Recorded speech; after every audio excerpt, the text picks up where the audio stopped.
Hey everyone, this is Ross, and in today's video we're going to be doing some bud grafting. And today we're grafting figs. This is a really vigorous rootstock called Raspberry Latte. It's a seedling from California, and we're going to probably graft about 5 to 6 or 7 varieties onto just this rootstock. And you can see the bud graft up here. This one has already been placed on. We did this before we started filming. And now this section of in between the two nodes, that is where we're going to be doing the next variety. And behind it, you can't see that yet, but we'll take you guys off the tripod at the end. We're going to take you guys around and show you some bud grafts that have taken on some of my fig trees last year and what they look like today, a year later. I think personally the bud graft is probably the most versatile and probably the most important graft I think anyone should have in their arsenal, especially when it comes to figs. I think it just makes a whole lot more sense to do bud graft. It's very quick. But what I was pointing out behind here, behind the bark, is the label. We had written on the bark with a Sharpie, just so we know what variety it is. And when these new buds poke out and break through this parafilm, we can then put a tag on it that's going to be a more permanent tag for the variety name. But let's get started here. We have our scion selected, and what you could do is clip off the bottom and take your knife and kind of just wiggle this. You want to keep your blade very straight, and then just kind of like this, take it off. And that's one bud right here that we have. And you can see that this is very flat. Put this down. It's a very straight cut. There's no grooves, there's no angles to it. It's just very flat. And also we're getting the cambium here, which is what we want. We want the cambium to make contact with the cambium on the rootstock. So that's one bud. We're going to do 3 buds. Another method here shown by my buddy Jamie. He would make a cut like that and then come in here like so and get himself the bud that way. And that will expose some of the cambium down here, which we'll show you guys in a minute why that can be important. Personally, I don't think that's the way that I like to do it. So I'm going to come back down here again as we made this cut. And then we're going to again use our knife and come in here and create the new bud, or take off the bud, I should say. Again, very straight. It should be very straight. We'll do one more. Now, if you just stick your blade in there and put some pressure down and only move one hand, you're hopefully going to get yourself a straight cut. If you move 2 hands, you're going to have more margin for error.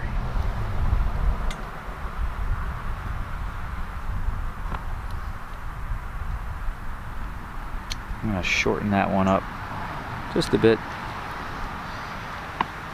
Okay. Oop. So then we're going to now, and this is kind of what is leading into that thing that I was talking about. We're going to make these little slits in the bark. This is going to act as support for our buds. So this is going to create some kind of cradle for them to sit on. And that's all we do, is we come down in here, create the cradle, expose the cambium, and that's what we've got.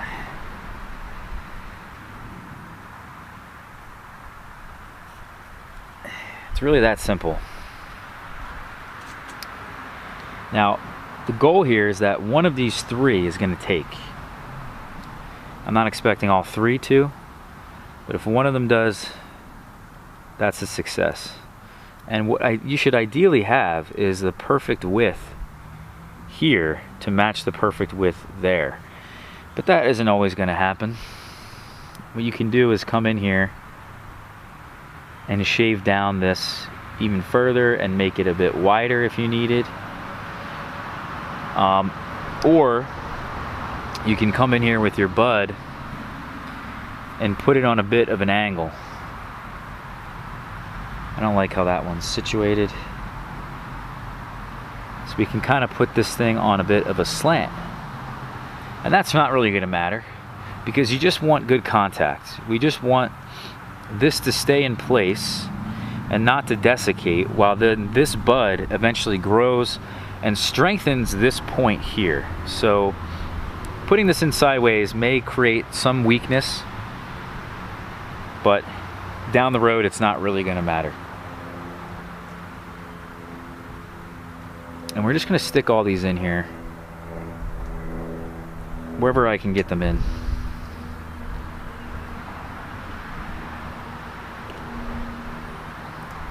Now, if I was doing this without filming,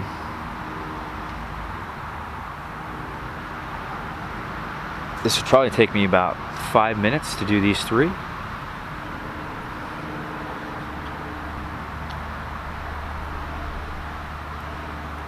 Ideally, you should have a flat surface as well, and that your graft should be indeed flat. Or, I'm sorry, your graft should be flat so that the cuts you make getting the bud, but also the cuts you make on the wood, on the rootstock. And you can see here, this one is just not laying flat because it's just too big. So what I'm going to do is I'm going to cut this, and I may do this to the other ones too, because they're just too big. So I'm going to come in here and I'm going to cut these back. Because I'm trying to fit on this little space, so many varieties, I think it's just beneficial to cut them a bit smaller. And you can see that there, that's much better. They're lying flat. They're sort of on a bit of a slant. They're making good contact. And then the last part here is just to take your parafilm and wrap it. And the parafilm is exceptionally important for grafting. I personally think that if you're serious about growing fruit trees, you should just have parafilm on hand at all times. There's so many uses. I just think it's so versatile, and it just really helps with weird little things that may come up, weird little situations.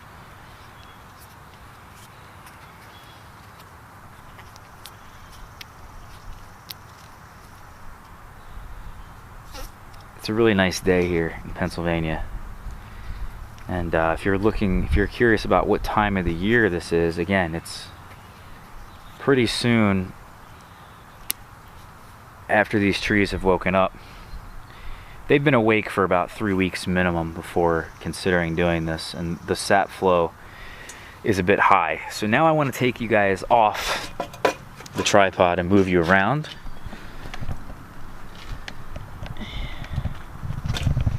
And you can really see in here on the back, see we have this labeled here, that's the variety above, and you can see it's gonna leaf out in this direction towards that way, whereas this one's gonna leaf out towards us, again with the label on the back, but actually we can't even see it. So what I'm gonna have to do is come in here and label this with the Sharpie or a paint pen right over top of the parafilm.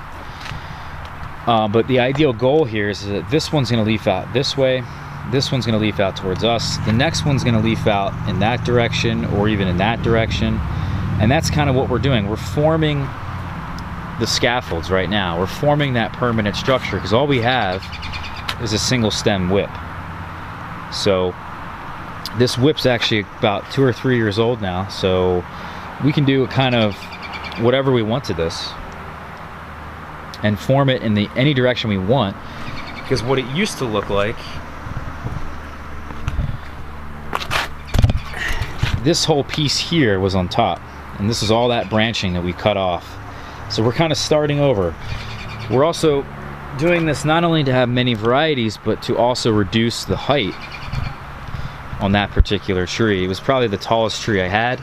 Again, raspberry latte is just very vigorous. Now I want to show you guys some bud grafts we did, if I can find some here.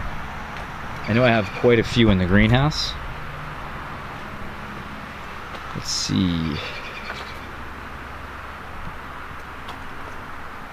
Now you can see a lot of them I've been using clefts. And here's the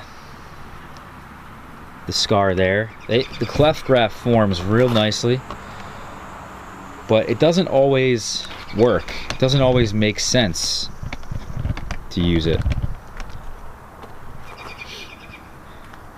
There's one in particular here I'm looking for. I don't remember what I did with it. Oh.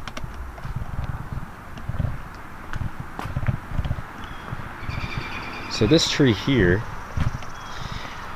was bud grafted. And you can kind of see that it's formed real nicely. It seems like a total complete part of the tree now, versus a cleft graft which was put on back here. And this thing really just doesn't have nearly as much kind of sturdiness, longevity to it, whereas this one here really looks nice. You can really definitely see that. So I would just recommend trying out different grafts. This was certainly is one of the easier grafts you can do. Alright guys, take care. Hope this one was enjoyable, and we'll see you soon.